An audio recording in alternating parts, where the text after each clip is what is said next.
What is it you want, Barry? What do you want? You want the moon? Just say the word and I'll throw a lasso around it and pull it down. Ladies and gentlemen, boys and girls, dying times here. Come with me if you want to live. That's it, man. Game over, man. Game over.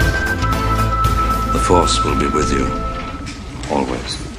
Ladies and gentlemen, welcome back to our joint ventures of 20th Century Geek and Stories Out of Time and Space. I'm back with Julian to finish out our G.I. Joe retrospective with, I don't know, is it the low point? Is it a midpoint? I'm not sure, but we're going to be talking Snake Eyes,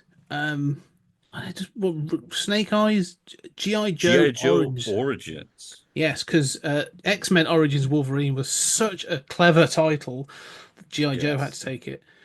Yes, we're talking about this from 2021. A confusing. I've got questions before we even get into the film. Before we will get into the film. But how did we get here? Is my question. So we had two films. We had Rise of Cobra, Retaliation. Both did middling, to be honest. Not huge successes, not big flops. They sort of middling in both cinema and Blu-ray DVD sales and stuff. Not the massive hits I think they hoped they would be. Right. Waited years, and then we get an origin story completely unrelated. So it's because we've already seen the origin of Snake Eyes in those films, kinda. So we're getting a new Snake Eyes film following this. Is this meant to be the start of a new universe? As a new sort of reboot? Yeah, this is a reboot. I get that, but like my point was this the starting point for like a bigger, wider kind of? Was this meant to be kind of like, you know, what Captain America, Iron Man, and Hulk were, and everything to the Avengers, or was it? What was this? I don't know. I mean, there's a special place in cinematic hell for people who look at middling results of things like the first two G.I. Joe movies or Superman Returns and say, yeah, they could be better. Let's go in a different direction that winds up being way worse. Yeah. And this is definitely one of those cases. I mean, that you could sort of see the logic behind it, which is like too much, those were sort of middling movies. They were kind of tonally inconsistent anyway. Nobody's really that eager for a third. I mean, after, there's not a lot of places to go. Killed off most of the we've Joes. killed off most of the characters. We can't really bring back, The Rock, like then it's a Rock franchise. We can't really, bring back Bruce Willis. I mean, he's going to monopolize time if he's given a bigger role. You can see why there aren't a lot of places to go with that, and nobody's really enthusiastic about it. They talked about doing a Transformers crossover, but that never materialized. And so I think the thinking was, let's reboot it, right? Those movies, had issues, right? But let's reboot it, and we'll focus on Snake Eyes, who's the most popular G.I. Joe character, and the plan is, like, Snake Eyes talks in this movie, right? At some point, Snake Eyes is going to go through an injury in the following movies, then he's not going to be able to talk. So the idea is that at the end of this movie, it's set up the next movie. This is going to be a trilogy of movies that set up, a new sort of G.I. Joe universe that has kind of been set up through Snake Eyes as your lead character. And that kind of, it's very much back to basics. It's very much,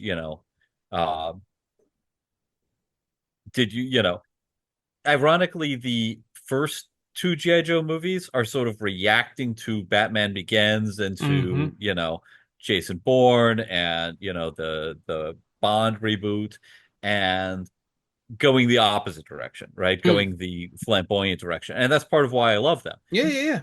This movie it's a legit clearly, response. yeah, and there's room for that, right? I mean, it's the Vaughn, Kingsman Yeah, approach. exactly. Yeah. This movie clearly says, screw that. That's a failure. We need to go back. We need to be the serious, Casino Royale fun, except also have supernatural elements. I mean, Yeah. yeah. So, but I think that's clearly what they're going for, right? And this was intended to be the first of a trilogy, right? Yeah. Stop making movies that don't tell the whole story. Yeah. Okay? Let's just agree right now. Fucking stop this shit. Make movies that are a complete story from start to finish. And even if it sets up another movie or gets you in a place where you can say, all right, the next movie's going to be Zod, or we go crazy with the, Magneto or whatever. Hey, at least you told a full story. And if this is the end, you've ended it on a great movie. Yeah. No, I think what's weird about this is it's a prequel without a universe. Mm-hmm. And it acknowledges itself as its origins. Cool. An origin to what? Because I've not seen anything else. Like, origins suggests a backwards look. Like, we're going to look at the origins of this, right? That's the point of X-Men Origins Wolverine. It was like they were going to do X-Men Origins Magneto. It was an idea of like, oh, we're doing the Fox universe, but we're going to take a look back at the origins of these characters. Okay, cool.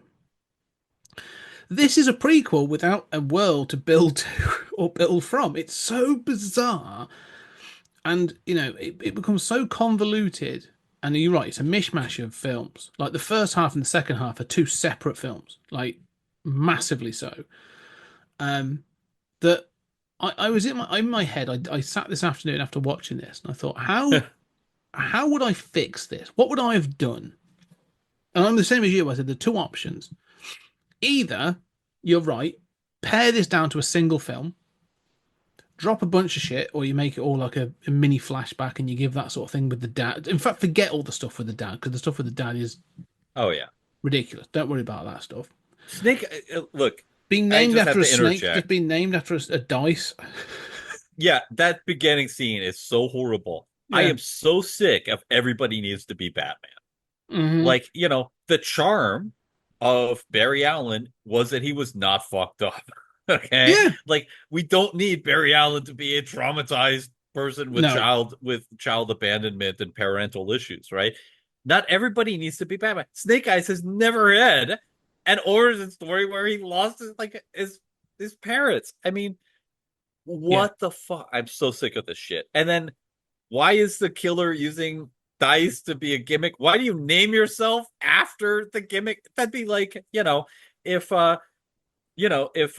Jack Napier shot Michael Keaton's parents and Michael Keaton said, like, I'm gonna name myself, the devil in the pale moonlight. Yeah. Like, what? You're honoring your parents' murderer? Yeah, it makes no sense. It's a terrible choice. Someone thought this was clever. It's possibly it's laughable. I had to interrupt. It's no, because you're right. So like, you start with this film and it's head scratchingly bad that you're like, oh no, this is starting bad, and I've heard it gets worse. It doesn't. It gets slightly paringly better. But one of the things that's interesting is, like you say, I would have pared this down to a single film, as you say. Just make it a single film. But like, you need him to become Snake Eyes for the finale. Like, that third act needs to have him as Snake Eyes. Now, you can still have him talking in the full suit and have him injured in the finale, and that's what gives, that's how he loses his ability to talk. Happy with that. Do that. That's great. Fine. But yeah, the fact that like he's only Snake Eyes for like 30, he's not even Snake Eyes. He's wearing the Snake Eyes suit for 30 seconds at the end is insane. Or the other way is you come out hot with not just this, but you go, right, in a year we are going to do Snake Eyes G.I. Joe Origins. I'm going to do Scarlet G.I. Joe Origins, and I'm going to do the Baroness or Destro G.I. Joe Origins. and you go, just it's almost like a statement of intent. Like, here's three films, again, pare that budget down, but like, here's three films we are doing, and they are leading to something. And you go, fine, cool, I'm in. Let's see what you're doing, and I'm going to give you more of a chance because it's building to something, rather than just going, we have this kind of idea, and it's going to be part of a trilogy, possibly, maybe. We're not quite sure. Like, it feels so timid in the way that they approach this that it kind of feels half-assed and neutered throughout the film, because they're kind of like, we want to do this, but if I don't know, it doesn't feel like the guts of it would be, what I mean. If it was me, I'll fix this. If this was me, this should be told in retrospect. You should start with a kick-ass scene at the very, very beginning with him being full on Snake Eyes. Snake Eyes, battling a bunch of ninjas, about to have a showdown with Shadow Storm, right? Storm Shadow. Storm Shadow, sorry. About to have a fight up, and then it'll be like, someone says something and it zooms in on Snake Eyes, and you go back and you get the whole film's like a flashback. Yeah. Because you've then gone, oh, I know where we're going, and I want to get to that in possibly the second or third film, but I've got to. And then you let them know that that's what we're going to get to. Like, the third film will be the story that leads to that showdown that you saw in the first film. At least have the spirit of your convictions to do something. But this film just feels so boringly neutered throughout. And it feels so convoluted.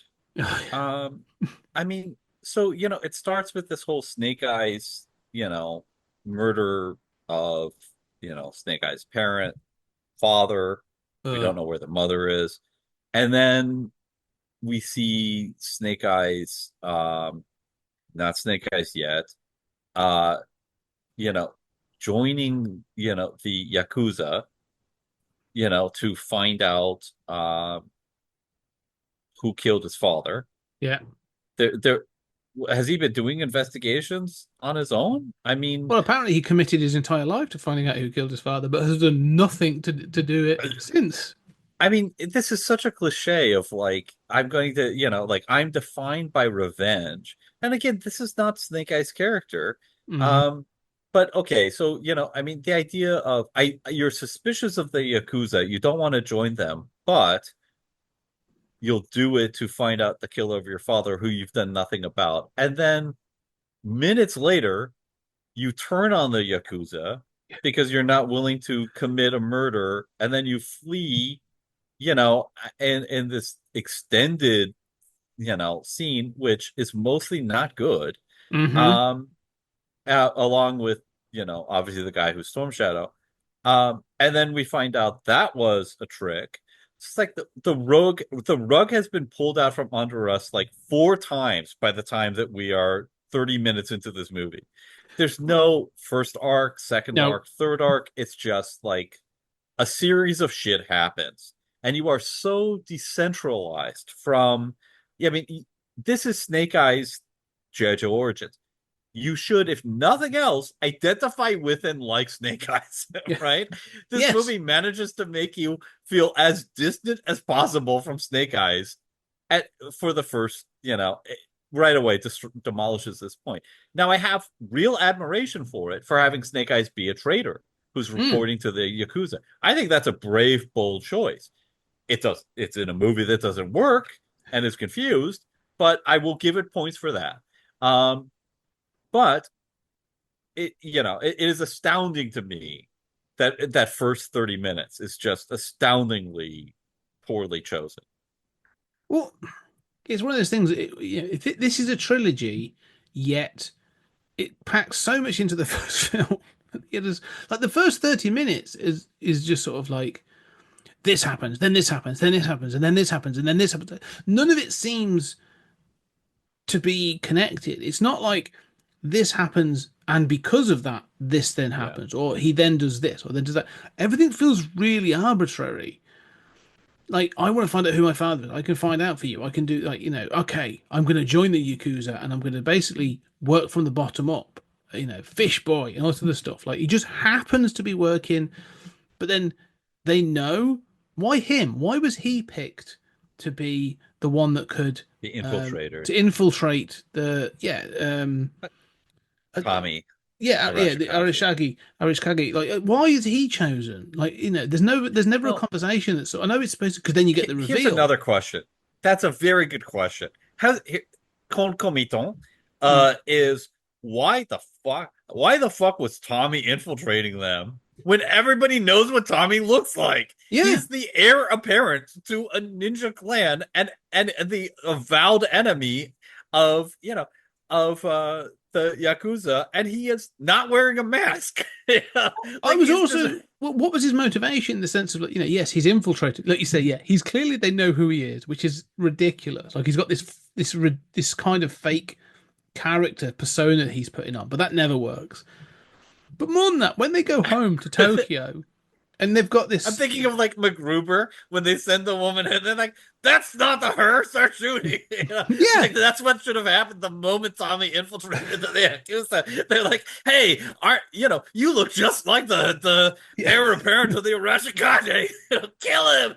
That's all. I was kind of confused because when they get back to Tokyo and you meet the Arashikage, like, they're like, "We are a band of ninja. We are in silent and unseen." And I'm like, then why aren't you sending, like, your ninja soldiers to go do this job to beat the Yakuza? Like, what was the point of this? I'm really confused by the opening of this film. Like, the first half an hour is so head-scratchingly confusing. Like, none of it makes any sense.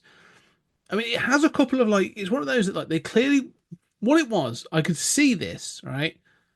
They are working up to a scene. They are working up to a moment. And I could, as I was watching this, they've started with, we want a scene in which a lorry is plowing through basically ends up in the docks, and it is filled with swords. And you have Storm Shadow and Snake Eyes in the cabin, but surrounded by swords. That is a cool shot. It's a cool idea. Very reminiscent of, like, the early Wolverine with him full, getting arrows and stuff all in him and all that kind of stuff. It's a cool shot, but I'm going like, oh, you clearly had this idea and you've worked backwards from that. And that's how you've put this together. But then straight from that, like, they've been chased. They've got away by what? 100 yards, if that, before they crash. And then Snake Eyes falls out the van, out the lorry. He's been stabbed. He's been stabbed. Right? I mean, yeah. I don't know how you have all these swords going through the cab and you survive. I mean, you see from the outside, like, it's a pincushion. You're dead. Yeah, I mean, it's a cool looking shot. I like all this, right? But he falls out. He's been stabbed. He's bleeding. He then wakes up on a plane on the way to Tokyo. And in my head, I'm going, you were stopped by 2 police cars, and that's never acknowledged. So what, did the Arashikage pay off the police? Is that how that works? It's waved away in, like, one line of dialogue. Yeah. But, right, it's yet another narrative jump that distances you from the characters and So you said, like, what would you do for this movie? I think, other than not watch it again. I think that's the Well, I think that, the essence of this movie is Snake Eyes traumatized, messed up in the head, recovering and finding his place with the Arashikage clan, and then it going south, right? I mean, that is essentially Snake Eyes' origin, right? And in the original comics, he was fucked up by Vietnam, and where Tommy had also served and had lost his family, so he in a car crash, so he had nowhere to go, and Tommy kind of took him in, and then of course there's the assassination, and things go south, but I was struck by not that many years before, around the same time, but not that many years before, it was The Wolverine, which I still think is sort of, I like that film. I very strongly think it's the best of the 3 Wolverine films. I think it's better than Logan. And so much of why I love that is because it really is an American sort of, like, Kurosawa movie. It is in love with Japan. And it is in love with just the texture of Japan, the feel, the foreignness of Japan. it is able to present an American in Japan that is both in love with Japan and bewildered by Japan. And that's what this, and I thought that's what sorry, this movie needs to Canadian. be. Before we get notes, it's a Canadian in Japan. Okay. Just Well, we yeah, will I get once said Bill Shatner was an American treasure, and I got a lot of people mad. He's fucking Canadian. All right. You know, yeah, you know, we'll acknowledge that and move on. But yeah, yeah, I was going to say, just, that's awesome. We never bothered to cross the parallel and conquer you. That they're very proud of having defeated us, they think, in the War of 1812, but we'll move on. No, but I mean, I thought the Wolverine does such a better job of showing exactly this. I mean, it's astounding what's missing here. I mean, that's essentially the plot, right? And yes, you need a villain, so the Yakuza is there in this one. But it's astounding to me that if that is the core of your story, right, is Snake Eyes finds meaning and brotherhood, and then loses it, somewhat, with the Arashikage clan. There are none of those scenes. I mean, like, Shogun on FX does a better job of this. The Wolverine did a better job of this. This movie is not in love with that clan. It's not in love with that setting. It's not in love with the mystery of when I ever think Snake about Eyes these, coming there. No, whenever I think about this thing, even like the Wolverine, have you ever seen Ridley Scott's Black Rain with Michael Douglas? Sure. And yeah, I think that's a good movie. It does exactly the same thing. Of like Black Rain or Ronin? No, Black Rain. It's Black Rain. Yeah. Well, that's the same where thing. He's in Japan, and and that's again like his partner gets killed, and that's a great film. But it's the same thing of like struggling with the cultural differences, being that belligerent sort of American attitude, and that trying to sort of come up against sort of certain things in Japan, and that like works really well. And I just think, it's just an odd one that, like you say, it's not difficult to do, but this film kind of ignores it completely. Well, because even looking back at those beginning, it wants to be an espionage movie, it wants to be an action movie, it wants to be all these different things. It's got to give this superhero origin to Snake Eyes with the dice. It's got to, be a Yakuza movie. It highlights that, the truck scene with all of the action scenes in this, all of them are kind of good, but ultimately totally forgettable. And you can see where they spent money. I mean, you can see money and love put into these scenes, but they are all ultimately disposable action sequences that don't really stick in the memory.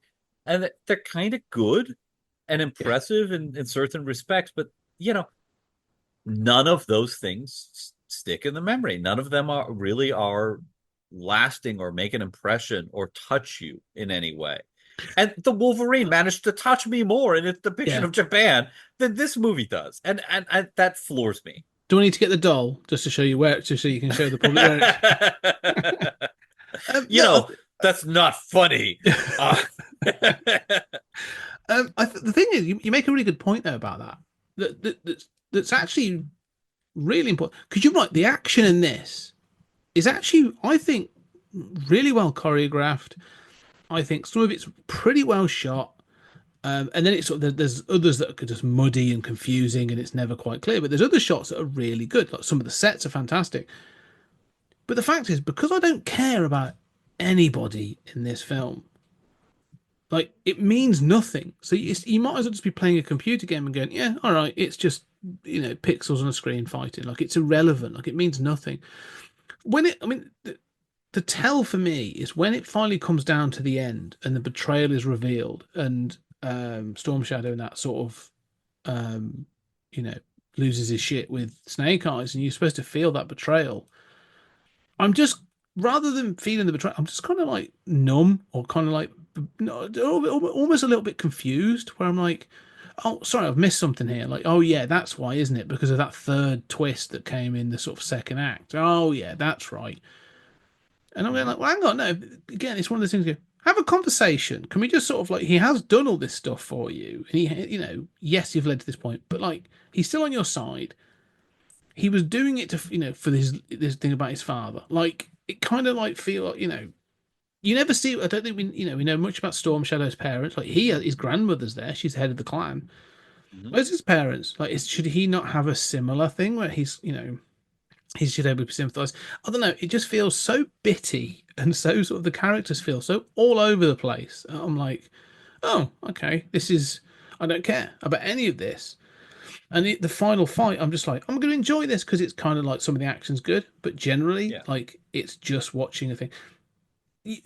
So yeah, it's It just feels frustrating at the end. perfunctory, right? Yes, I mean, it's this kind of like hollowness that yes, pervades Hollywood today, where where we've talked about, like, you have all of the elements of a great climax, but none of it works because we don't care about the characters and believe in the setting, right? This is the yeah. essence of that. I mean, it's like the characters feel like little pawns being, cardboard pawns being maneuvered Mm. on a chessboard, as opposed to rich, full people that we identify with and feel something for. I mean, if I cannot be moved by a shot of somebody sitting in a Japanese courtyard, I mean, I move to tears routinely by Mm. shit like that. I mean, if I can't be moved by that, like, how have you not done that? Well, There's no character here. I mean, they're well, just these pawns being moved around. how much I realize at the end of towards the end of the film, how much I don't care about these is when I sort of when I find that actually I'm more invested and more intrigued by the relationship between Scarlet and the Baroness than the main characters. And I'm like, when they're bitching at each other, and I'm like, oh no, I want more of this. Like, Mm-hmm. I want the sort of like the shitty buddy cop film between the Baroness and Scarlet where they've got to do something like that's the film I want now. And I love Samara Weaving who plays Scarlet. Like, I've seen her in a couple of things that I just think she's Yeah, she's great. good. Yeah.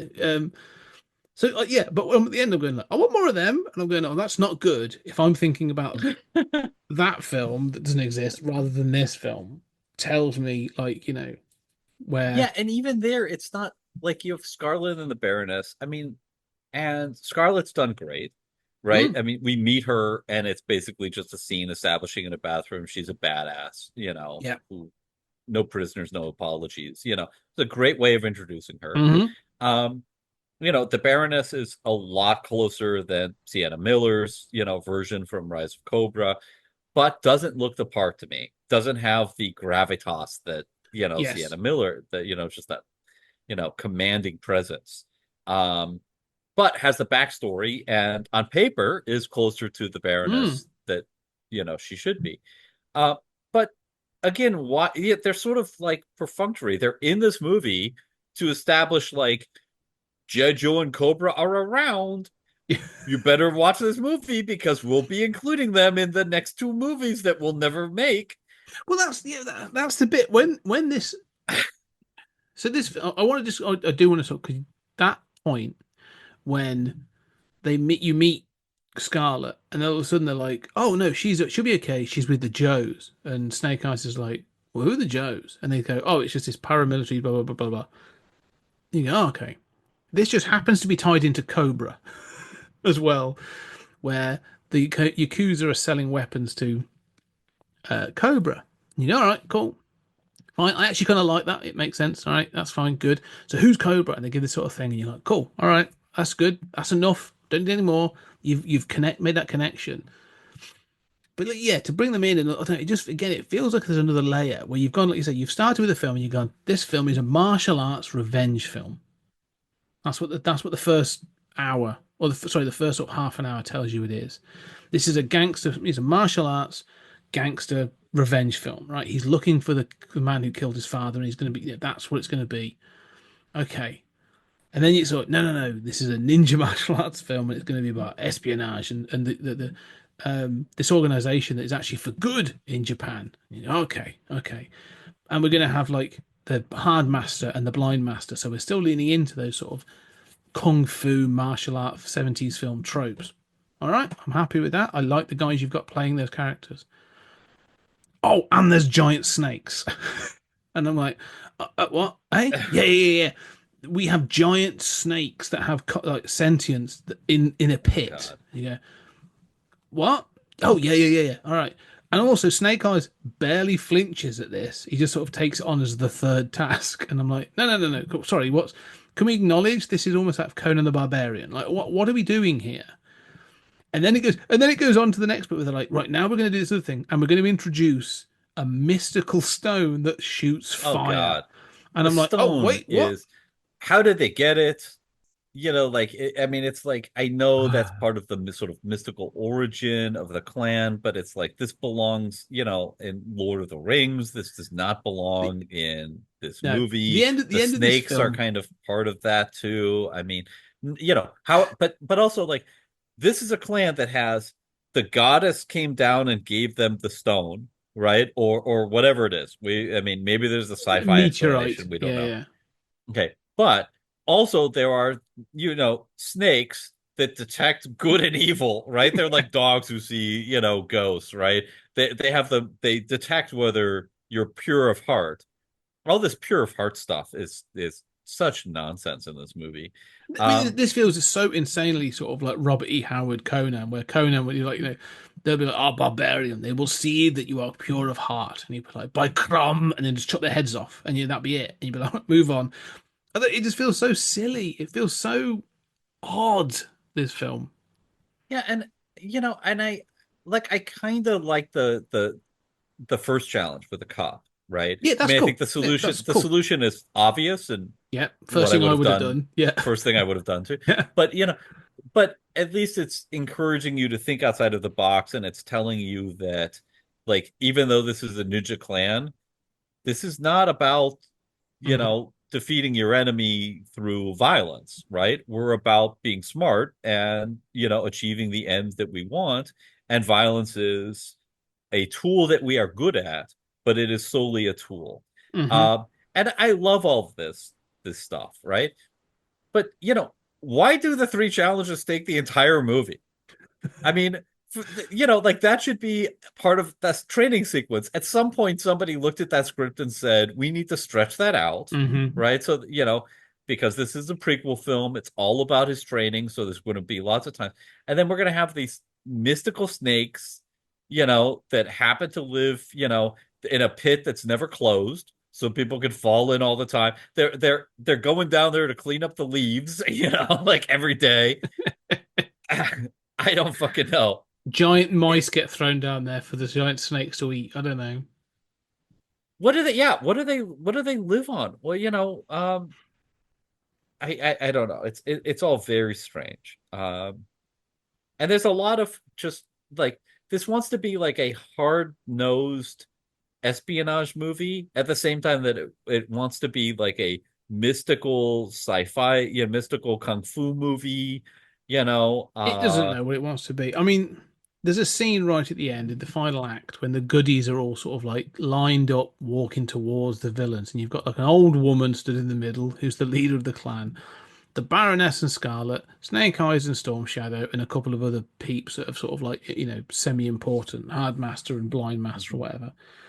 And there's a moment as they're walking out from that set, there is like that. My response is like, this is not the film that this started as. This is not the first. This is not the film that was advertised in the first 10 to 20 minutes of this film. Like, you can do that. That's not a problem. Like, and go from this is the real world, and now you've transitioned into this sort of like, oh, this is you live in that, the Matrix kind of thing, isn't it? Like, that's the world, mhm. but actually underneath that, here's this mystic world that exists, Neverwhere and Harry Potter, for Christ's sake, does it. Like, you can do that, but like, at least know you're doing that. I mean, the fact that it introduces a MacGuffin, this stone, this MacGuffin gets introduced like for the third act to be used Yeah. in the third act, is such poor writing.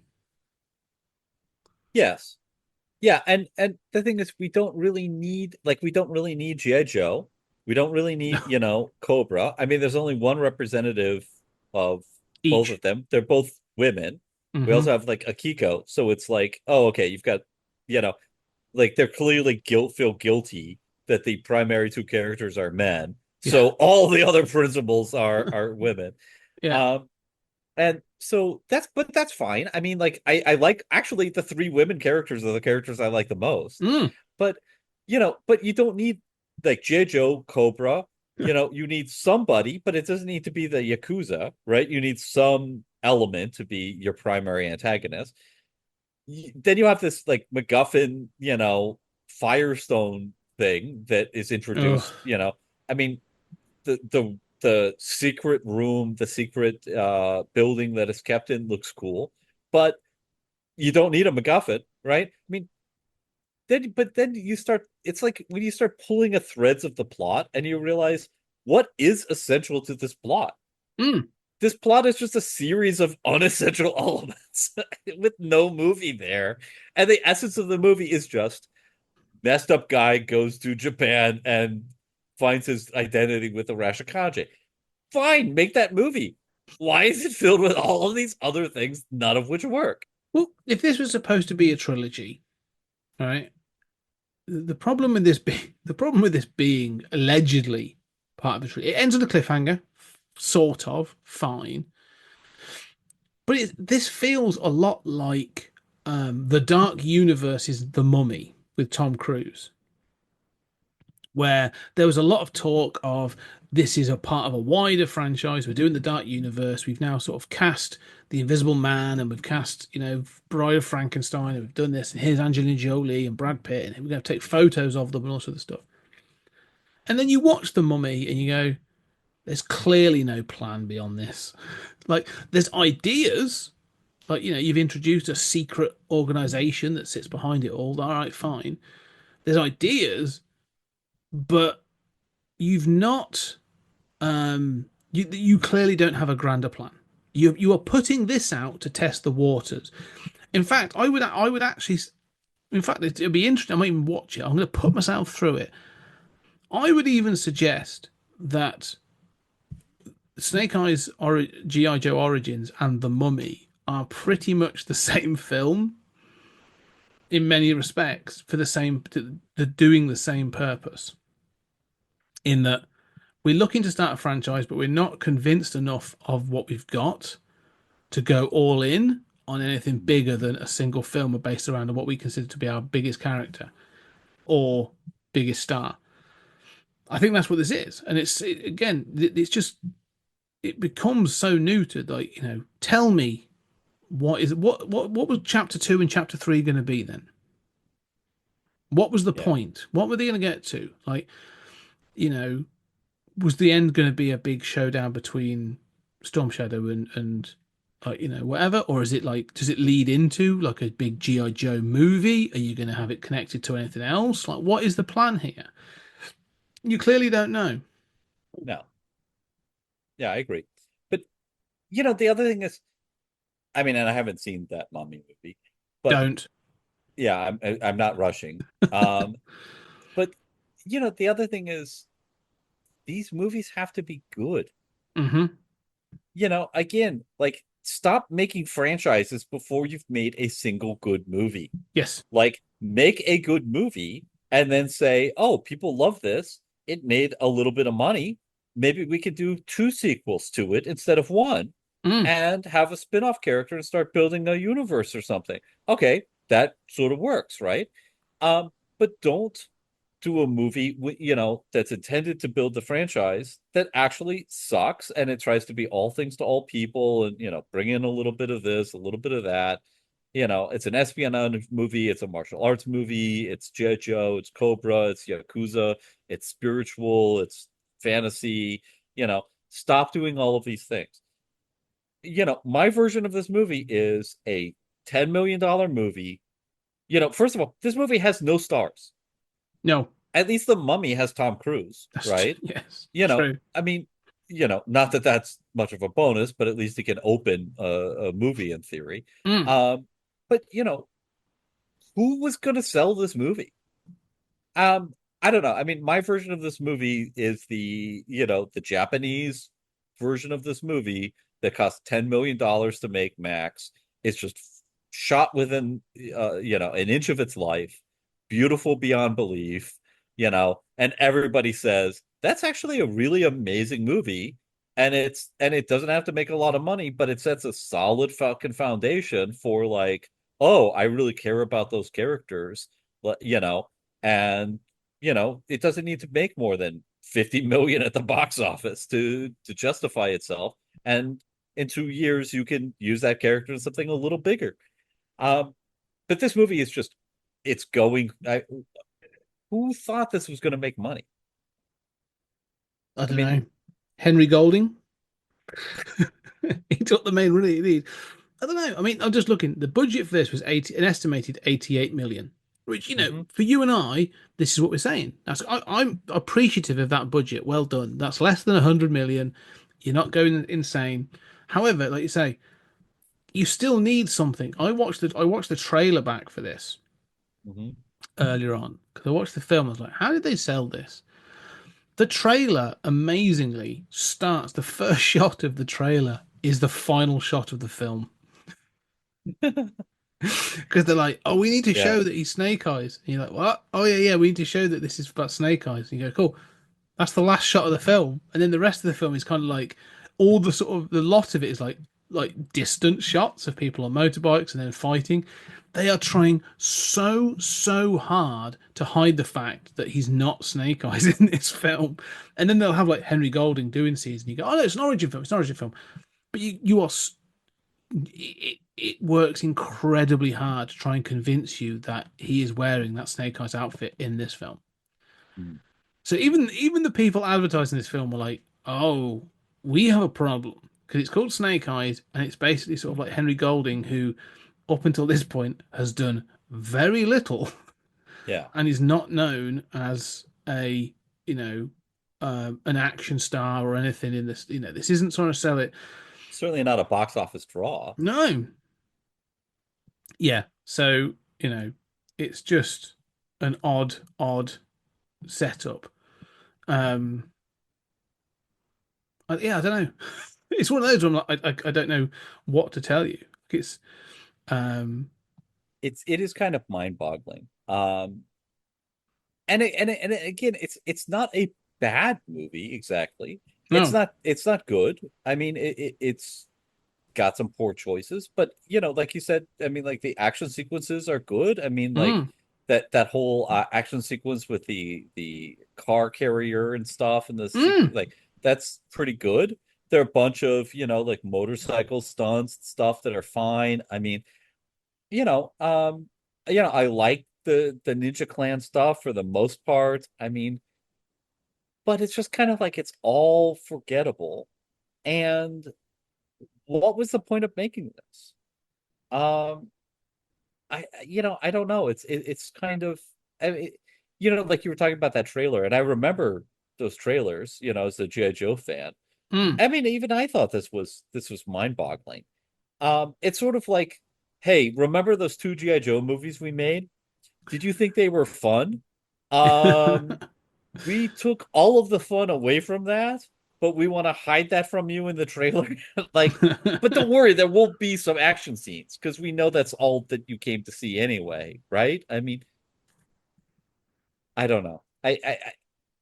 The decisions of any of these franchises sort of boggle me, the lack of continuity in Transformers, the decision to reboot and then, not have any continuity even in that. I mean, Mm. why do you make three Spider-Man movies and then reboot, make two of them, set up a larger franchise, and then reboot again? Who gives a shit? I mean, um, you make two G.I. Joe movies that are kind of, middling, and then you reboot, but you do this? I mean, who can fathom, the mind of Hollywood at this point? Well, I think the the problem is, and we've said about this before, is that you used the word there, franchise. That's what the target is. That's what the aim is. That's the end goal, isn't it? Like, oh, how do we get a shared universe out of this? How is it that we can bang out 3 movies a year in this, and it's going to make us $1 billion? Like, that's the dream, isn't it? This is the Marvel dream. Like, Marvel whether you like them or not, and I know you sort of, you and I have some different opinions on some of those films, but it's funny, I watched Captain America: The First Avenger recently, and I watched that, and I was like, knowing that this leads into the Avengers, but I was watching it like, actually, I kind of really like this film. It's a fun origin film. Like, it's well cast. Like, Chris Evans wasn't a big star really at the time. This is what sort of made him. It's got a load of people, it hasn't got any, Stanley Tucci's in it, but he's a character actor. Like, weird enough, Hugo Weaving, Samara Weaving's dad's in it as the Red Skull. But again, like, he was known for a couple of things, but wasn't really a star. Like, it was no real draw. Mm-hmm. But when you watch it, like, it knows what it wants to do. It knows the story it's telling. It's a pretty well structured film in that it's sort of like, we're going to introduce Skinny Steve, then we're going to build him up to become Super Steve, and then we're going to have the Captain America stuff. Like, it has a pretty clear structure. And I was watching it going like, this is exactly as you said. Like, if you took this out and just watched this as a film on its own, it's good. It works. It's fine. Like, it leads into, there's a bit of a cliffhanger. Yeah, you at say the like end. this is a B. This is like kind of Yeah. like it's not. Nobody's going to think it's great, but it's No, but it's if it were like a forgotten movie from the 80s or something, you'd be like, no, this deserves more attention. This, yeah, exactly. you know. That's the kind of thing. I mean, like, it's on par with like The Rocketeer, where I watch it and I'm like, oh, I enjoy this film. It's Joe Johnston again. I'm like, this is good fun. I like it, and I'm having it. But like, it knows what it's doing in the fact that, like, again, there was a plan where they're like, oh, you are a cog in this wider piece, but you don't have to do like, right. you just do this bit, and this is the piece. That's going to lead us into the wider thing. That's all we You need don't to worry need about. a time traveling Thanos to show up in the middle of it. Exactly. And Captain Marvel, who we haven't written her movie yet, is going to be there fighting him. And that's just going to be a cameo in the middle of this, stupid Captain America movie. That's it. Like, you just need to have that bit, and it will lead into. And so I was watching it. Well, this is like lay the foundations. Yes. Right? I mean, it's just to do things in fucking order. You just need to make a good Snake Eyes origin movie. If that's your fucking goal, just show a messed up Snake Eyes goes to Japan with his buddy Tommy, for whatever reason, get him into that ninja clan and show, that's the end of Act 1.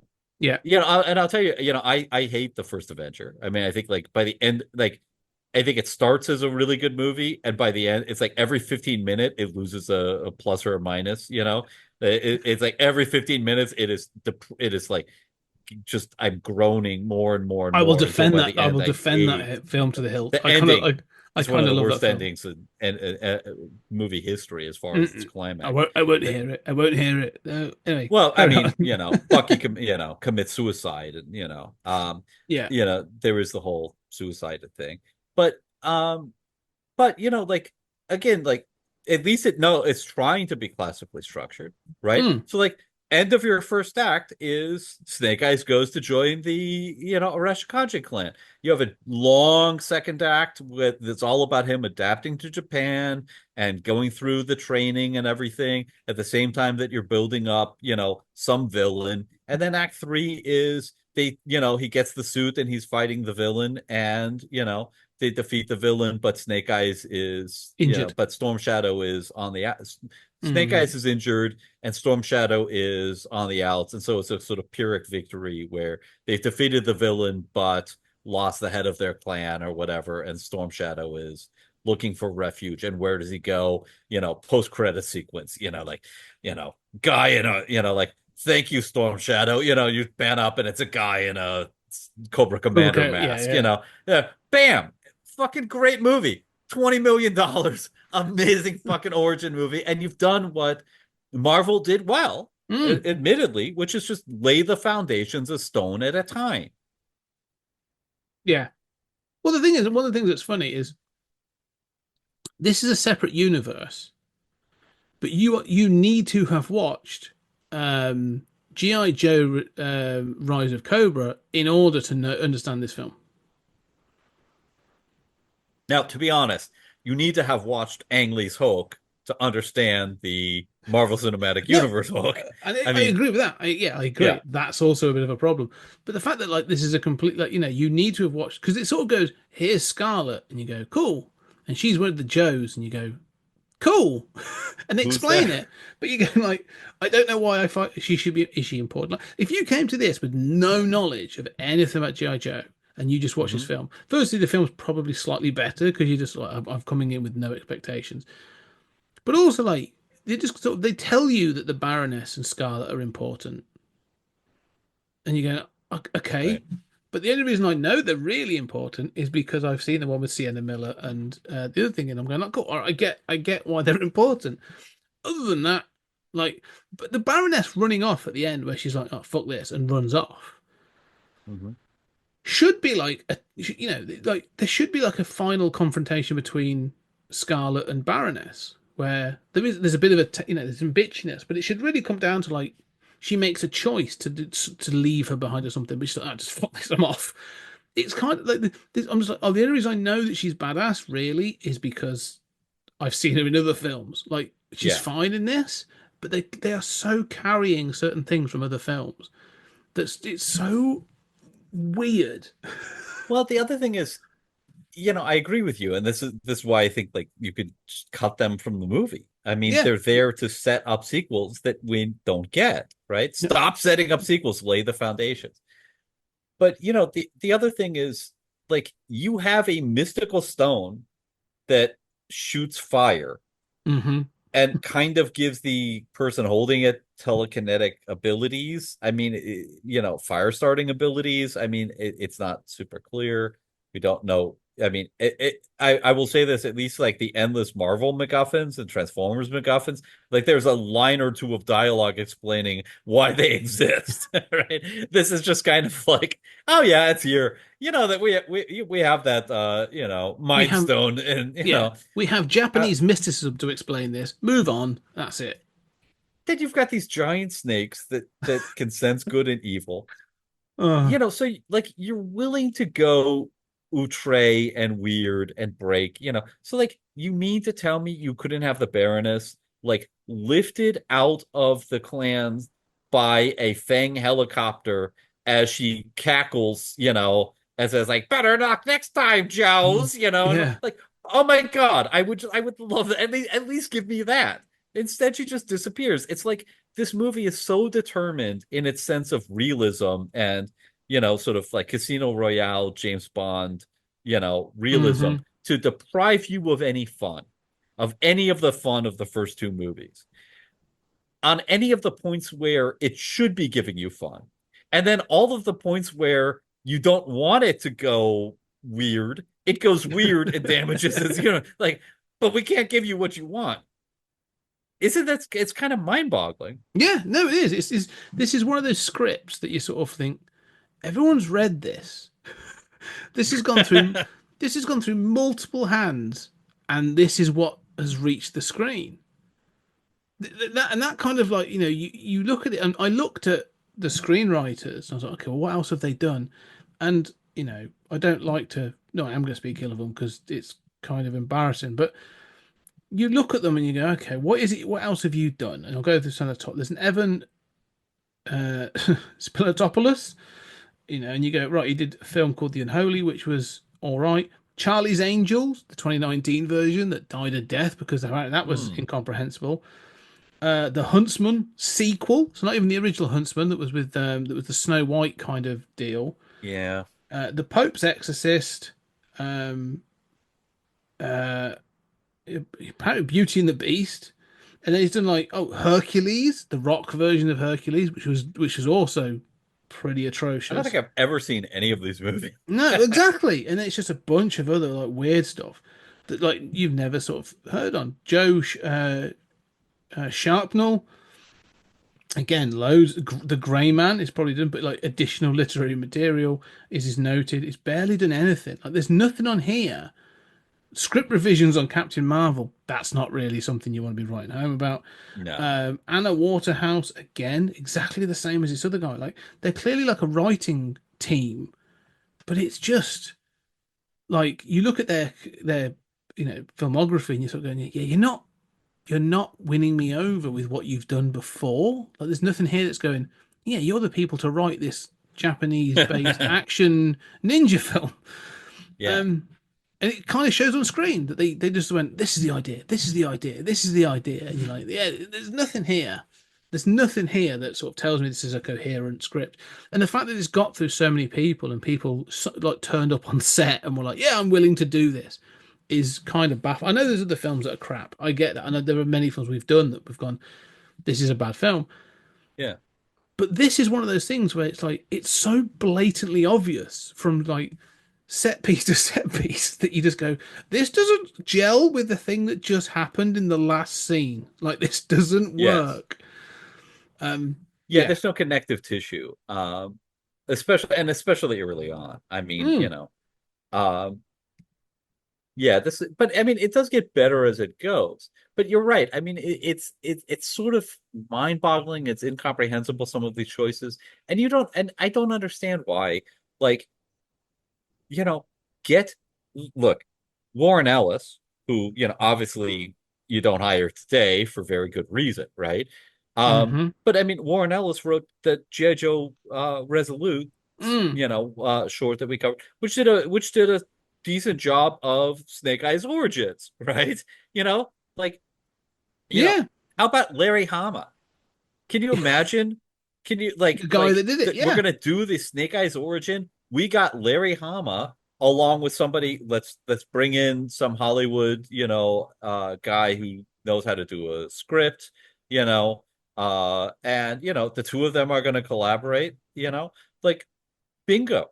I mean, you Mm. want to talk about like returning G.I. Joe to its roots, doing it right, get some fan cred. We got Larry Hama to fucking write this. And by the way, he doesn't get royalties, understandably, because he was, writing under Under contract, contract. Yeah. but work for hire. But hey, you made Snake, and literally that two-parter Snake Eyes the Origin that established all of this in the comics. Like, you're gonna get $500,000 for writing the screenplay, right? Yeah. Like, if nothing else, we gave Larry Hama $500,000 for, hey, that was a fucking success in my film. I mean, why would you not do that? There are so many obvious. I mean, get the guy who wrote the Wolverine to work Mm. with Larry Hama, and bang out a movie. I don't understand this. But the important thing is that you know, people like I mean, this isn't even like Kurtzman, doing Mm. Star Trek Into Darkness and finding work again. I mean, this is like a guys who never did anything. It was amazing. No, I think it's just so, yeah, you're right. It is. It's sort of like, it's, script for hire, isn't it? It feels like that kind of thrown together and sort of like, oh, we're doing this, but without a plan. Like, I kind of blame the script writers, but also, like, if it was, did they like, if you've got like what, MGM, Paramount, Hasbro involved in all this, like, did they turn up to an office and be like, okay, what's your plan, big guys, big production studios? What is it you want? And we're like, oh, we want a Snake Eyes film. It might be a trilogy, but it's got to be it's got to be an origin story. We want this in it. We want that in it. Here's all the notes. It's got to have big snakes. It's got to end in a big fight. Go away and make it up. And you're like, oh, but we also want it to compare to blah blah blah blah blah. Like, it's clearly that kind of thing. Yeah. And it's just a mishmash of ideas that they've clearly gone, okay, we've got to build all this crap into a single script. That's how it's going to work, with no thought of what's going to happen. If this is a trilogy, what's happening in part two and part three? Like, they'll be like, oh, we'll pick that up later. I'm looking at the same period. I'm just scanning through some of the films that sort of came out around this time. And you've got things like there was a Mortal Kombat Hmm. reboot, which is, I would say, is actually better than this, but has a similar problem where they go like, we kind of want to sort of lean into it all, but we've got to provide all this sort of like backstory. It's got to be more mystic in this sort of thing, so it's got to be darker. So we're actually going to invent a new character to be our entry point, and you kind of, what? Why does that need to happen? Like Cole Young? No, no, no. We've seen this work in the 1995 version. That's what these other characters are for. Like, and then they did it with like, but then like Sony's been doing this thing with like Morbius and Venom Yeah. and Madam Web, where like it's so incoherently put together. Like you said, like franchises don't seem. Bloodshot was done in 2020 with bloody Mm. Vin Diesel, and I've read some That was Bloodshot. supposed to be the start of another That was meant to be the shared Valiant universe. universe was going to Yeah, start, and that was such a piss poor film, that isn't it? Which is a I real shame never because saw it. again don't, but the Valiant comics are good, and so it's I another one. know, You I go, know. I wanted that universe to succeed, damn it. But I also saw what they were doing and was going like, I'm not going to see that in theaters. I want nothing yeah, to do with this. Right? yeah. No, I No, didn't. I agree. It's Like Valiant should have, a lot more success. all of this tells me, right? All of this, including Snake Eyes film, and I think you've put it in sort of about building those foundation pieces. Nobody wants to put the work in. Everyone wants the quick, the shortcut to the Avengers $1 billion franchise. Yes. That's all they want. And I think we saw this with the DCEU. We've seen it with this. Now Mhm. everyone wants to jump straight to the big one, and you go, oh, you don't need to do that. You need to build up to that, And I think that's the problem. Everyone's going like, right, let's throw Venom in a film. We can't have Spider-Man, but we can do Venom. And you go, we don't really need to be good films because we've got Tom Hardy and we've got a Venom in it. You go, okay, cool. We're gonna do a vampire film with with um your Joker guy in it. Like again, it's just there's so little Yeah. thought in these. Oh, they all share the same universe. Do they?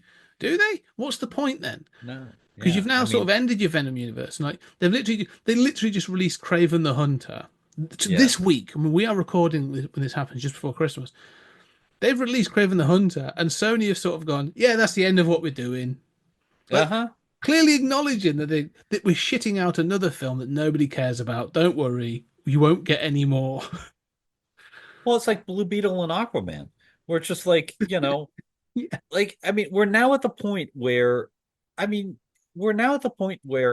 $200 million movies are being released to go and nowhere. bombing because, part of how they're sold is this was the tail end of an attempt at a franchise which we don't Yeah. believe in anymore and we have already abandoned. I mean, I mean, it's the money that is most offensive here. And look, and I take it as kind of axiomatic that most people working on movies do not. I mean, look, we've trashed this movie and especially the screenwriting, but I mean, I take it as axiomatic that most people working on movies do not intend to make bad movies. Yes. And as you say, probably like Baroness and Scarlet were forced on, this Yeah. movie, this movie was sold under certain parameters. Everybody's doing the best they can. Maybe they're not the best writer in the world, but that's fine. I don't mean to shit on everything, Hmm. but um, but it's the money that is offensive here. Hmm. If you're doing all of this and you're doing it at a budget of $4 million, this is a charming movie at $4 million. This is impressive if they can pull off half of these stunts and stuff at $4 million, right? I mean, Mm. we would love this movie at $4 million. This would be the indie movie that could. That yeah, it's bad, it's got issues, but it's kind of interesting. It's pretty impressive at 4 million. It is not impressive at 80 something. It No. is a catastrophe at 200. Can I say to say this right? There is one. I'm going to call it a franchise. There is one franchise. In fact, it is a franchise because it had a spin-off. There is one franchise that accidentally has become incredibly popular, Hmm. and I think has managed to do something incredibly successful. It started with a film at a budget of 85,000. It put out a trailer, and it had a load of backlash. The people that made it heard the backlash, made changes, and came back and said, "We're actually going to put the film back 6 months. We're going to make changes, and here's the trailer again." It then went on to make $320 million worldwide on an 85 million budget. It was so successful that it reignited it, and a sequel was greenlit.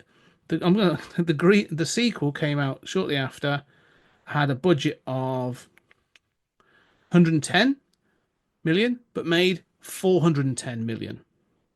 And then now the third film's about to come out, and it's also a spin-off sideshow on Paramount Plus. That's Sonic the Hedgehog. Oh yeah. Sonic came out and were like, we're just making this silly film with Jim Carrey. It's going to be kind of fun. Just go and enjoy it. And they go, everyone went, oh, the design of Sonic's awful. Oh, well, okay, we'll lean into what he looks like in the games, and we're going to have fun. And the film's like knows exactly what it is. It knows it's silly and it's fun. Jim Carrey's going like, I'm having a ball doing this because I'm, doing whatever I want to do, kind of thing. And somehow that film seemed to establish like it ends with a teaser of Tails, but not enough that they're going like, oh, we're definitely going to give you Tails. It's just kind of like a nice Right. little nod. Yeah. If that had ended and that was it, then people would have gone, that's a pretty decent Sonic film. That was all right. That was. Yeah. But it's built up that they were like, now we're going to do Knuckles. Now we're going to do, then they're introducing Shadow. I don't know enough about the Sonic universe to actually really know this stuff, but they're like, and we had a spin off on Paramount Plus. Let's be clear. There's no Sonic universe any more than all there's right. a Super Mario Brothers No, universe. but you know what I mean. But I know what you mean, right? Like their characters, Knuckles, and But one of it's a bit like the Paddington films as well. Like the people involved in it are always kind of surprised that it does as well as it does. And they're grateful where they're going like, we always did this little film and we're kind of happy with it. And then like you go, but we're going to do another one and another one. And I kind of feel like that's almost like the right attitude. Mm-hmm. Where they go, oh, you can watch all of Paddington 1 or all of Sonic 1, but you can also come in and just watch Sonic 2 or Paddington 2. Like, you can watch those films and they work as an independent film. You don't need all this other stuff. Like, granted, these are kids' films. Like, I'm not. Yeah. But I mean, look at all the horror franchises that started real cheap, expanded, whatever. I mean, Fast and the Furious, same thing. I mean, that was not built to be a franchise. I mean, if you wanted, you could do a Beetlejuice franchise, with lots of otherworldly characters, lots of different tones. I mean, there are lots of ways to build out, but you build out from a good, fun foundation, yeah, right? You have to win people over. You can't just, deliver, a corporate sanitized product that, and the thing is, this is trying to be a foundation stone, right? I mean, it's literally G.I. Joe Origins, right? yeah. But even within that structure, because it's the Hollywood franchise model, they have to put the Baroness in there. They have to put the, um, Scarlet in there. They have to get to the end before it's Storm Shadow and Snake Eyes, right? I mean, it's, and then there's too much money. There's more money than common sense. Yeah. I mean, that's such a huge problem. It's the thing is, it does feel that's exactly what you're saying is exactly right. I think it's this studio thing, isn't it? It's like it is supposed to be a foundation stone. Everything we're talking about is supposed to be there. But the fact that it's structured in the way that it is, that it's not even like fan service. It doesn't even provide that fun and that thing of going like, it's a Snake Eyes film. We're just going to have Henry Golding. Well, we've paid for Henry Golding and he's a good looking guy. So we're going to have his face all over the place. I mean, this is Stallone and Dredd all over again, isn't it? This is like, we've paid for Sylvester Stallone. So he had to take his helmet off after like the first 10 minutes. And you go like, hey, what? It's the same sort of thing where like, you're right. Like this should really be hitting Snake Eyes Storm Shadow full costume by like, if this is a 2 hour film, by the hour mark, by 1 hour, they should be sort of getting at least a first draft before you get the full final iteration at the end of the film for the final act. Like, because you're right, you can't watch this film in isolation.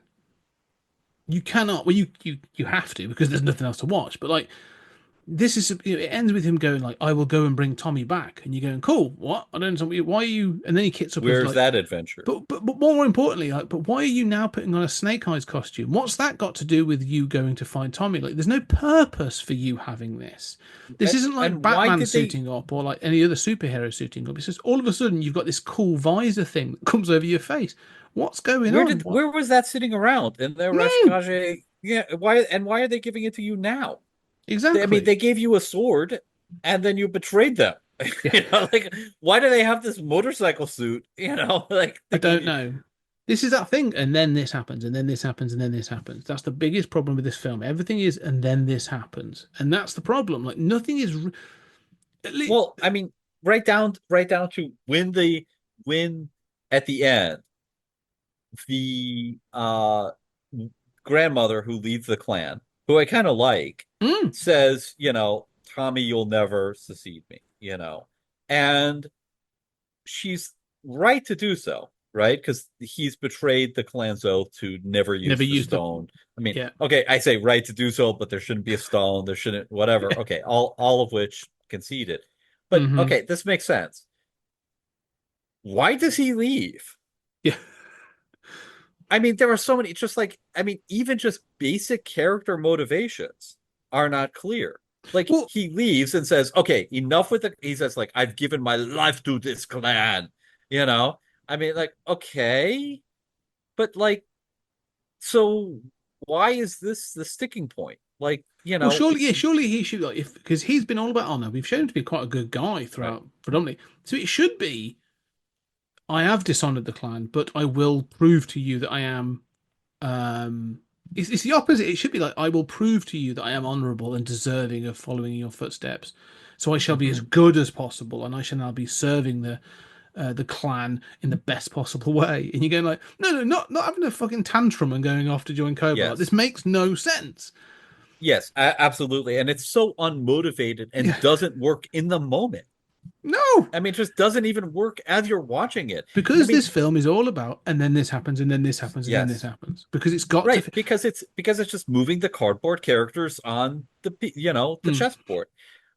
Keep in mind the original version of this is he's framed for the murder of the leader of the clan, right? Yeah, Like that's a good reason to flee for your life and not be welcome back. I mean, how is just this? You're right. This is just a tantrum, yeah. but it's unmotivated. Nobody ever says the basic thing like, well, if you're so concerned for the clan, like why, you accept that you have violated your promise, your oath, right? If you're so concerned with the clan, stay here and help me rebuild it, right? Mm. Nobody even says that, right? Because that would get in the way of the tantrum Yeah. of moving the chess piece around. I mean, so right, you're right. I mean, it's just one thing happens after another. Um, It's almost as what's well the like point? the prequel that has offended me the most of all these things has always been Solo, a Star Wars story, because it kind of does it I, does I don't think I'm a defender of Solo. well. I do recognize actually that this is kind of a prequel, but not a prequel kind of thing. So, but Solo does too much to try and answer too many questions. It's sort of like to the extent of going like, this is how Yeah, he got his name from a a guard, like a immigration guard, which is like, I hate that moment I love it. endlessly. I think it's good. But at least I'm it the makes only. I know I'm the only human on the planet who thinks no. that's good, but But I will say, at least they're making a joke of it. Like they do go, it's a passing comment. Like, oh, he got his name because of this. It's silly, but like, fine. But the well, fact it's a that, passing comment, but it also underlines like his fundamental loneliness. yeah, which is Yeah, fine. But like the fact that that film goes right. Here's how. I'll give you he an got the example. Millennium Falcon. He gets the Right? Wookiee. He gets the gun. He gets Yes, the so on and so he forth. does Right. the Kessel Run, which is pretty stupid. Yeah. The only one that kind of, and I know I'm a hypocrite. I've acknowledged this on numerous occasions. I am a hypocrite, so I will concede that. But the problem with that film is it kind of like, it's not a bad film. I will accept Solo's not actually a bad film. It's kind of a fun adventure film, so I will acknowledge it from that point of view. That like, aside from being a prequel, there's parts of that film I actually really enjoy. It does have a rocky start. I will It concede. It does, gets better. yes, Yeah, it gets gets a lot better. better, and it's actually kind of fun. And I think the guy who plays the young Solo is actually very good. And the guy who plays a young Lando Calrissian, like again, I forget the Oh other, but yeah, like excellent. So I think it's yeah, so he's not a great. bad. It's not particularly a bad film. It just does these things where it's sort of like, and here's the gun, and you're like, why does he need to have a gun that he then holds on to for like, oh, because that's the gun he shoots Greedo with, and you're like, I don't need to know this shit. Like, this is Not unimportant. important. Yeah, I agree. But what it does is, what Solo does, it focuses on the minutia and gives you all these bits and pieces. Where like Snake Eyes is going sort of like, oh, we're not even going to tell you anything. We're going to tell you the big stuff, but then like the connective tissue of like how he gets the suit, stuff like unimportant. You go, Oh, no, that's no, that's just I want a balance between the two. Like I need somewhere in between Solo and Snake Eyes to give me that sort of realistic kind of like balance. But the fact that like it's not doing that is so bizarre. yeah. I mean, Um, I know what you're saying about the minutia. I mean, I guess that I guess that I will settle for whether a movie gives us the minutia or not. I mean, that's interesting from a kind of like continuity standpoint, right? I Hmm. mean, that's interesting from a fanboy standpoint, Yeah. right? I can put on that hat. However, and this is like going back to the franchise discussion, right? That fanboy continuity hat is the franchise hat, right? It's Yes. like, oh, that's Scarlet. We're going to return the Baroness to her roots and set up the next one. I no, no, no, no, no, no. That's a different hat. The main hat you have to wear is just the heart and soul of a movie. Yes. Now, Is this a good movie in its own right? Do I care about the characters? Does this performance sell it? And too many movies, whether they're putting on the franchise hat or the minutia, fanboy hat, if that I don't care what, that hat's there, that's fine. That's great, right? You got to wear two hats sometimes, setting up a movie. That's fine. But the main hat you always have to wear, right? Put on your goddamn Steven Spielberg hat and fucking tell me a story about a right. character who I can identify with. Okay, now I want to. I'm so glad you said Steven Spielberg because I'm now going to acknowledge. I've acknowledged my hypocrisy. Now I'm going to explain my hypocrisy. All right, because the Solo infuriates me for many reasons. I acknowledge it's not a bad. It's not actually a bad film. All right, Mm-hmm. but one of my favorite films of all time, is Indiana Jones and the Last Crusade. The first 20 minutes of that film, or 15 minutes, is a compressed origin story for Indiana Jones, in which we find out how he got his hat, how he got his scar on his lip, how he got his fear of snakes, how he got, how he's named after the dog. And it, Yeah. but, and so I acknowledge, and I love that film, I adore that film, but I acknowledge that I think Spielberg is kind of responsible for the prequels Mm-hmm. of the future. But as you say, everything that is then in that start of that film, there's information in that start that not only is it important for he's like, oh, we're going to show all this other stuff of how he got this, which it does infuriate me at times when I watch it back, but it also acknowledges the relationship with his dad. It also acknowledges his sort of how he was a hothead and all this other stuff, and that is him as an adult. And then you get the film Last Crusade, which I adore and is is my favorite Indiana Jones film, fantastic adventure film, which is exactly as you're saying. Give me a good film that goes from beginning to end. And by the end of that film, you have the reconciliation of father and son. You've had the adventure of the Holy Grail and all that sort of stuff. The Nazis are defeated, so on and so forth. And they ride off into the sunset, and you're like, "Fuck me, this has been literally from your origin to the end, and that's it." Yeah. And it's perfect in that sense. That's what you need to be able to do. And what Snake Eyes does, it kind of does that first bit and then stops at what would have been the first act of a Spielberg film and says you've got to wait for the rest. And you're like, I don't want to wait. I actually want the good film to come. Right. So yeah. Well, and I often think of Spielberg as, just sort of the master of selling the moment, right? And selling the character. And I don't think anyone thinks he's the best director that ever lived. No. I don't think that, he's the best writer. I don't think that he's, the best at anything except he is masterful at selling the character, at making you identify with the character and the character situation and pulling you into the movie. And that is so much of what, is the difference between a good movie and a bad movie. There are movies that are brilliantly written, brilliantly acted, that just you never get involved with. And they could be directed brilliantly, written brilliantly. They did everything right, but they just don't quite work on screen. Spielberg will take a script that is a half-ass script, he will work with a half-ass actor who was a problem through the whole thing, and he will somehow turn it into movie gold because he is so focused on getting that shot that will work for you, the audience. And this is part of, whether you want to think of it as like audience focused. Yeah, I mean, you can think of it as like, you can deride this as being saccharine or giving the audience what the audience wants if you want. But, it's really about fundamentally, recognizing that cinema is a medium that is a visual medium in which you don't control the pace. And you have to have the audience go along with the ride.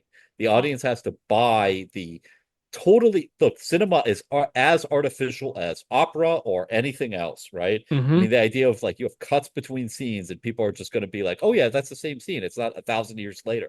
That is so weird. Yeah. Right? Like it is so bizarre that we follow shit. I think when you're right about something, I think, and it comes this focus film. on the audience is Yeah. what I'm saying. Oh, no, like, I agree. Think of the audience. I think, again, we've said about this film being, and then this, and then this, and then this. That first half an hour, that first act of this film is basically almost like a montage of stuff going on, right? And one of the things you say, I mentioned sort of like Last Crusade, but also I recently watched. There are two films where I think you and I have talked about briefly. Like, we will talk about more in the future at some point on Stories That Time and Space, where I think like the pacing exactly as it does what you want. It knows it's like you can't spend too much time with this. We've got to move on. We've got to do it in the right way. Jurassic Park does this, where it's like it holds off for the longest time possible, and it's the extent that one of the characters is even sort of joking at you. Like, you don't see a dinosaur in that film for like 45 minutes. Really, you see glimpses and bits and pieces. And then you actually have Jeff Goldblum's character going like, you're going to have dinosaurs, on your dinosaur tour. And the audience go, yeah, you're going to have dinosaurs in your dinosaur film, aren't you? Like, we're going to see this shit. And the answer is, oh yeah, at the hour mark, you're going to get the T-Rex attack. Yeah. And you get the massive payoff. And obviously that's like the turning of the film. Like, that's it then. And you're off to the races.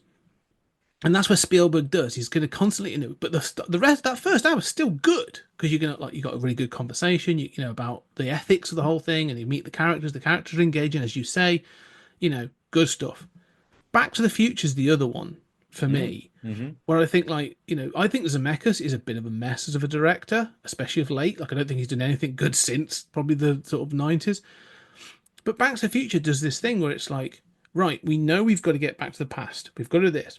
And also, hanging around in the 80s isn't that exciting. But we need to introduce these characters. Here's how we're going to do it. And we're going to move on at such a sort of pace. Yes. And it moves and it sort of keeps picking up and it keeps, it adds things, it does things, in such a way. But the characters are, iconic in that way. Back to the Future is a great example because whereas I think like Jurassic Park is ultimately sort of trivial in what it's depicting, and I mean it's schlocky, but it is acted and directed within an inch of its life, and it's masterfully done on every level imaginable.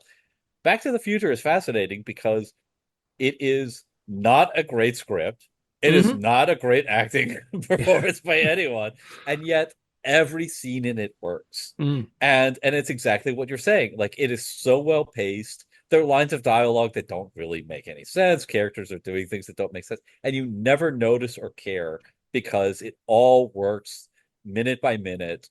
It's firing on such a high degree that you never stop to say, wait a minute, none of this makes any sense at all. Yeah.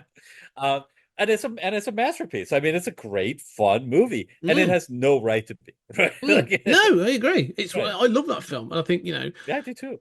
I think it's one of those. But like, that's when I'm looking at this cadre of shitty sort of franchise starter films, and they're all kind of like they're just crapped out in that same way. Like, there's no sense of this being like oh, we're gonna make. As you said, like Back to the Future. I mean, that started a trilogy, right? Right. And I would say I have wavering. I love the whole thing as a piece. I do too. But I think there are it's peaks and troughs to it throughout. But I think generally it works overall, and I love that trilogy. Jurassic Park kicked off a massive franchise. Again, I think there are peaks and troughs, but I love the whole. Yeah. I'm a big fan of the whole franchise. But at least with that, like it never goes. Like, oh, we need to do this, and like it knows. Back to the Future actually is a thing. Actually works incredibly well because once it's established that first film, it goes, oh, everyone's watched that first film, so we can kind of play with it. So with 2, we're going to have Biff in different eras. We're going to have the whole under the sea dance from a different angle, and you're going to see this and you're going to see that. Like, the callbacks are just delightful. Yeah, but they work. But because you've put the foundation stones places, it's almost like Mhm. I could imagine, like, they're going like, for the first franchise film, I want to show this end scene, but from two different pieces. Like, it's almost like it's kind of like almost like what a Deadpool would do to take the piss. Would be like, we're going to do a under the sea Mm. dance in one film. I'm going to show the opening scene in the last scene, all in, like, it's kind of like, oh, he wanted the whole trilogy in one film, and you can, like, you can't do that. That's not how this works. Um, yeah, they just seem to have that sense of making a good film in the right way. And that's not to say there weren't failures in the 80s and 90s. There were. But there is this Sure. thing of like, we're making a good film, and if that works, we will carry on. But the eye wasn't on the franchise. It wasn't on going like, oh, we need the merchandise machine that this will become, because that wasn't the objective. And that's kind of, I think, the problem is it's driven by the money men rather than the creative minds that are creating a good film. Well, you look at like the Chris Nolan Batman movies, which Mm. are, a mixed bag. I mean, I think that Mm. third one is a disaster. I agree. Uh, but each one of those was made with no thought to the sequels. Mm. Each one of those was made as, like leaving open the possibility of a sequel, but, leaving everything on the field on the one that they were shooting. Yeah. And they had, I mean, and look, I mean, as much as I think that that third one sort of is a disaster, um, there's not a sign of studio interference. They are doing what they want to do. They are selling those characters as best as, typically emotionless Nolan is capable of selling them. But, and those are great movies. But those were not made with a franchise in mind, right? I mean, Batman, the irony is like, people imitate Batman Begins over and over and over again as sort of like the return to basics, telling Mhm. telling the first movie.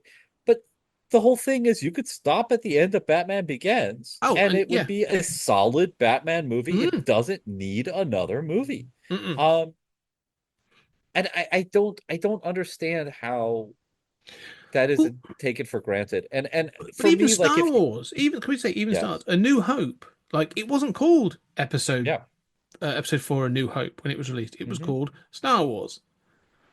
And the intention was that, like, if yeah, if it made money, there would be more made. But again, like, right, if Return of the Jedi, or if Empire Strikes Back and Return of the Jedi never made, hmm right? It's still that people first would still be film. watching Star Wars. Yeah, it still Yeah, works as a sort of a hero's sure. journey, and a sort of like it has that sort of thing. They defeat the Death Star, da da da da. Like, it all still works. It's a singular film that you hmm can watch. I just, Right. yeah, I struggle with this thing of, like, constantly leaning into that sort of need for what comes next. So keep Spielberg in mind.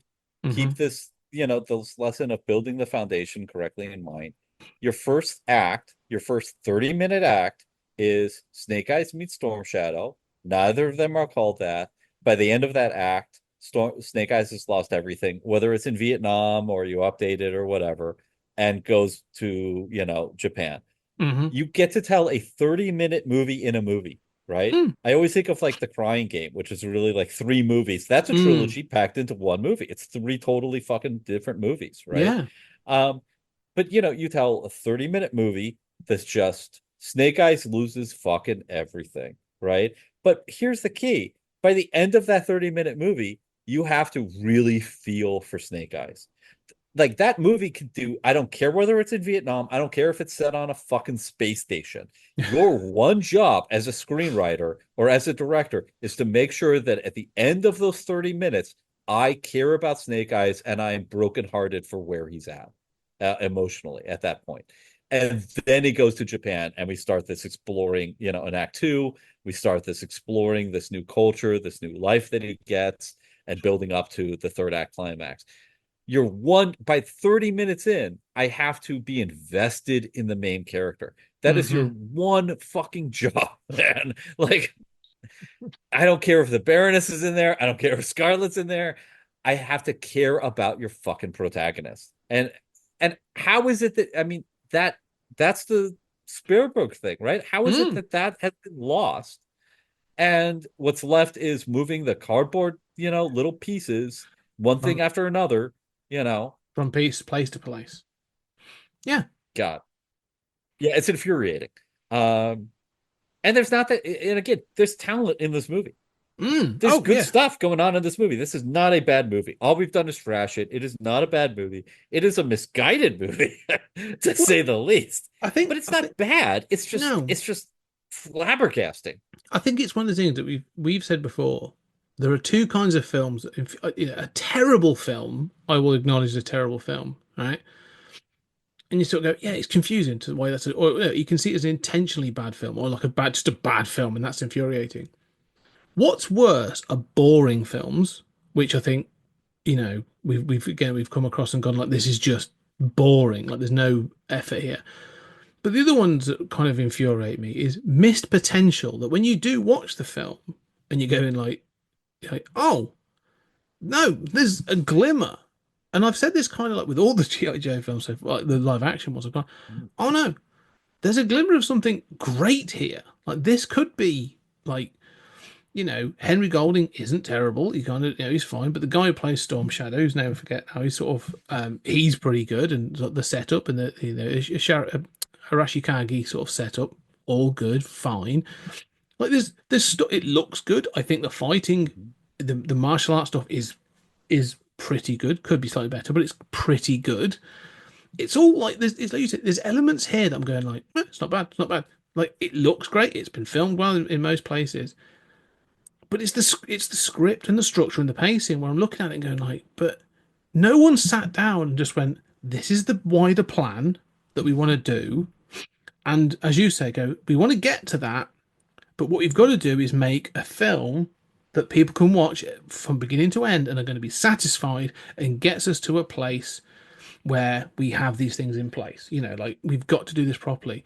And it just doesn't feel like those conversations happen. So I'm almost angry or I'm almost offended at how sort of like this film comes together because you're like, this is just like, they're just shit out of film. Like, I think there's more attention paid to. I've watched like straight to video franchises that you go like, like the Death Race franchise with Jason Statham. You watch that and go, that has like more attention to its continuity and to like character base than this, and that's a real problem. So, yeah, it's an Yeah. odd one. It's a real oddity. Yeah, I mean, at the risk of repeating myself, I mean, it's like that focus on character. And I'm Mm. not the character guy. I'm the plot guy, right? Mm. I see character as a function of plot. But that doesn't mean that the plot doesn't have to reveal that character and make you care about that character in that situation. And that's how you launch franchises. All of my study of comic books and extended shared universes and comic books, which I spent my life studying, you know one of the lessons that I learned from it was that these characters are only as good as their best story. Hmm. You know, um, I mean, you could be publishing a character for 50 years, and if you haven't had any classic stories about them, they're irrelevant.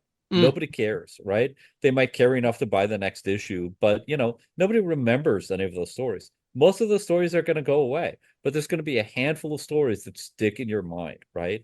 I Mm. mean, the reason why Dark Knight Returns sticks in our mind, yes, it was trailblazing, yes, but you feel for that old Bruce Wayne at the end of his life, Yeah. fighting for relevancy, fighting for a world that makes sense to him in a world that's gone crazy. I mean, you feel for that character in that situation.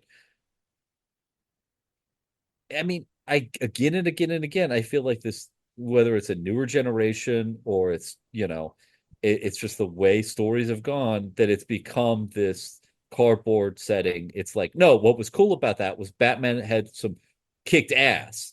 He was an old man kicking ass. And so we're gonna make No, a $200 million movie about an old man kicking ass I and think then wonder why did it not get love like Dark Knight? I think this is one of those things where like we've sort of gone full circle where I think the people that like say comic writers know this stuff. Exactly what you've just said. A lot of them know this stuff, and they'll often try and write that definitive story. We talked about the definitive characters before of some of the GI Joe stuff. I think Batman's a good example. I think we've talked about this with other characters, like Scott. When Scott Snyder came along, he's like whether you love or hate his work with Greg Capullo, like he said in numerous times in interviews, he was like, I could have been canned after 12 issues. I knew that. So Hmm. I had to do the story I wanted to see with Batman. Right? That's Hmm. what he wanted to do. And again, like that, again, love it, hate it, but like his first story was like The Court of Owls, which I think is a phenomenal story. And it's actually influenced, it's introduced a new villain. It's sort of, it sort of changed things with Batman and stuff. And you go, oh, okay, that's what you've got to do. Like you've got to tell that story that you want to see. You want to do that. Not every story is always going to be that belter, but like, yeah, it's weird how films kind of want to be like, oh no, this is what we're going to throw in, and it's kind of like it's almost like all in rather than going, no, this is how we're going to pace it. This is what we want to do. It's unusual to me that I sort of see this more and more in modern cinema, where I'm like, yeah, you just throw in stuff in Things for happen, things happen for no real right? You're going purpose. It's through the just motions. yeah, Like there is the appearance of a plot and a story here, yeah, but there's not actually a plot or story here. yeah. It feels oddly soulless. Yeah. No, I mean, I recently watched the Crooked Man, the new Hellboy film. Mm-hmm. I actually really enjoyed it. I thought it was quite good. It's a good horror film and stuff. But what was interesting about it was, I think some of the special effects in it are dreadful, and there are definite missteps in it. But one of the things that it does, you can tell it's written by a comic writer because it kind of knows, like throughout the film, it's like, oh, this is going to happen to allow this to happen. Like Mm-hmm. these things have got to be connected.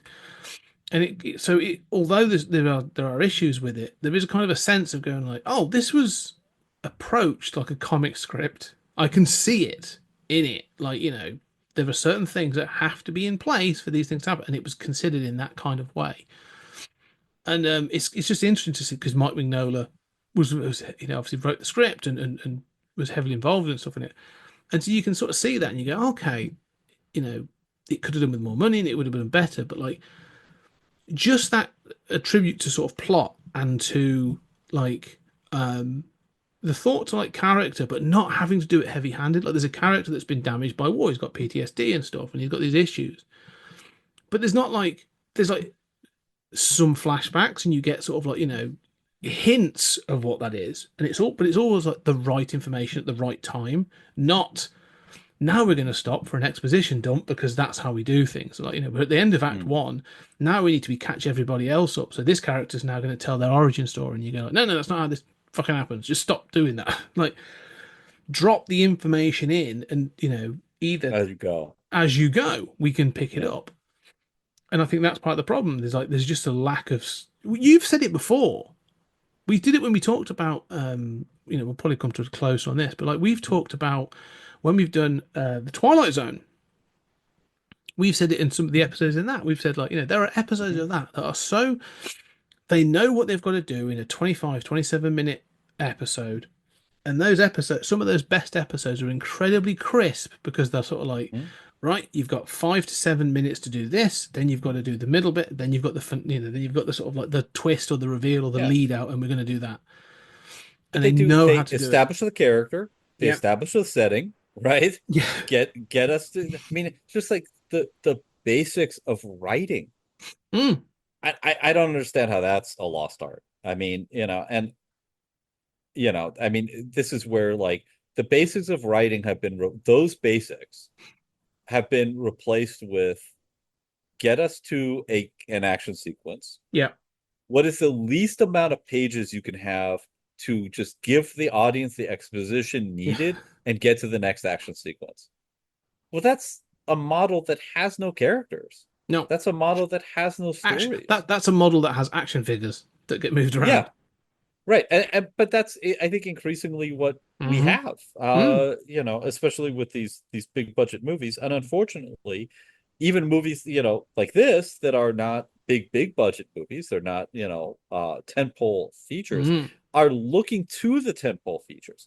And I think even in comics, they're looking to the tentpole features increasingly, and imitating their style of writing as opposed to, actual writing, you know.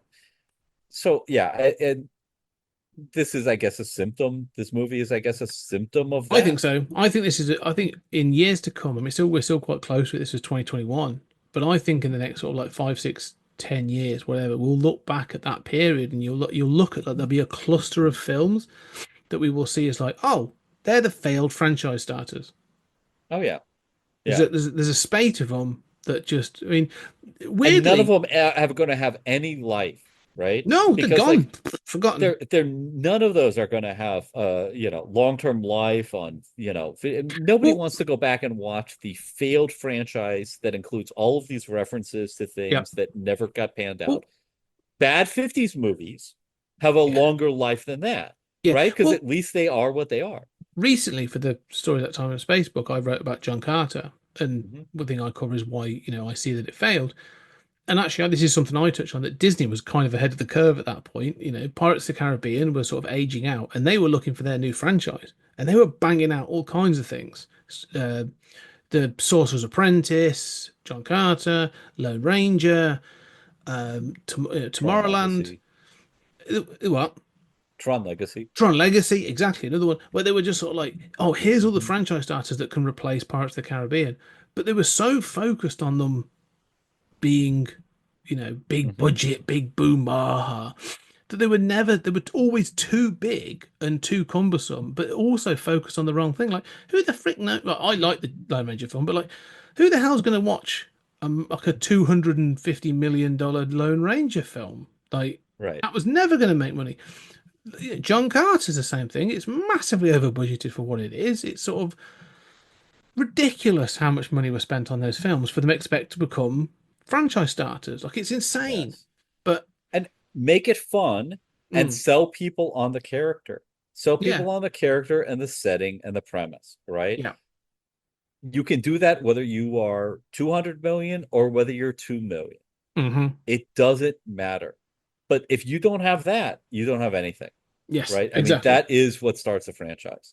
Mm, yeah, I think this is one of those interesting ones. But anyway, I think Hollywood, listen up. yeah, no, we're telling you, like Scott and Julian. That's true, though. I mean, yeah, there's a reason that again, the quality may have been up and down, but there's a reason that the original series Star Trek crew were making films up until the early 90s, mhm. and they mostly made money. Yeah, People yeah. wanted to see those characters again and again, and I think, yeah, it's interesting. But anyway, let's end it on that. So that's done for the GI Joe series. I'll be curious to see if and when anything happens beyond for this franchise or for this IP. I'm interested to see what they try and do with it. Don't hold your breath. Because the Rise of the Beast has that stupid, like, Hmm. Well, that's not going to I go mean, anywhere. That yeah, film I bombed mean, to death and all. We'll get to that yeah. one day on So, Stories Out of Time and Space. God, God, one of the worst movies I've ever seen in my life. It battles Uh, it with Last Night. I can't believe that. Last Night is, Oscar-winning masterpiece compared to Rise of the Beast. I mean, Yeah, you know, yeah. whew, yeah. So yeah, I would not be holding my breath on G.I. Joe, but it's No. crystal clear what it needs, right? And Mm, what it needs is just reboot it, go back to basics, do the Snake Eyes origin movie if you want, do it as we described, do a fun G.I. Joe movie that gets you to at the end of the first movie, the status quo, if you want to do Rise of Cobra or whatever. Yeah, I mean, there are ways of doing this. hmm But you got to be focused on doing it definitively and selling people on the characters and the fun and the universe. Yeah. You know, Yeah. it's No, I not agree. hard. It's not. It can be done. I just but we will see. Anyway, that's it for GI Yeah. Joe. We've done a full retrospective, and this has been kind of fun actually. Welcome to Yo, Joe. Yo Joe. I'm sure there'll be more to talk about in the future. We'll sort of hit on some of the franchises, but for those listening to this on Stories Out of Time and Space, down the line. I hope you've enjoyed because we've been sort of doing our exclusive stuff on there. If you're listening to 20th Century Geek, go listen to Stories Out Time of Space. This is just Julian and I covering off science fiction films. And we've got things like RoboCop coming up and a whole bunch of other things. We're going to do like a redux of other films that we sort of did sequels for and bits and pieces. So we're going to be more Star Trek, some more Kong and Godzilla and other pieces as well. So that's going to be quite exciting. Yeah. And on 20th Century Geek, I think I'm looking at doing some stuff on the X-Files. So, keeping it light. Sounds Anyway, good. yeah. Julian, thank you very much for this conversation. And ladies and gentlemen, thank you very much. And we shall see you on the next episode.